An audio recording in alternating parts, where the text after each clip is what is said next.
Good morning બાળકો, સુપ્રભાત. કેમ છો? મજામાં ને?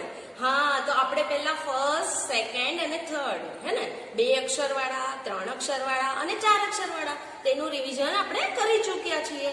હવે આપણે કરવાના છીએ ચેપ્ટર નંબર 4 જે છે આ, જે આપણે મોઢું ઓપન થાય છે હે ને, આપણું મોં કેવું ખુલે છે આ. તો આની માત્રા વાળા જે છે તો એને શું કહેવાય છે? કાનો.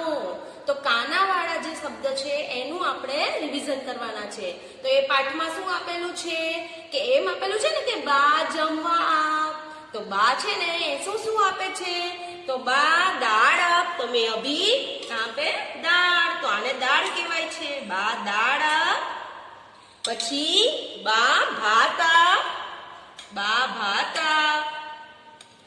બા શાક આપ. તો એ શાક है ना, એને સબ્જી કહો છો ને તમે, તો આ છે બા શાક આપ. ઓકે, તો હવે આપણે શું આપે છે? બા પાપડ આપ. તો બાને કહેવાનું છે કે પાપડ આપો.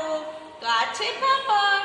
તો મારું બધું જમવાનું, રોટલી તો રહી ગઈ. હવે તો રોટલી પણ બાકી, પણ આમાં રોટલી આપેલી નથી હા, એટલા માટે. હા, તો બા રોટલી પણ આપી દે. શાક શેની સાથે ખાવાનું હોય એટલે બા મને જમવા આપ. હવે સેકન્ડ પેરેગ્રાફ છે એ છે ફળ. ઓકે, તો આપણે આ જમી લીધું હવે બધાએ. હવે ફળ માટે આવે છે. તો બા ફળ આપ. તો ફળમાં શું છે?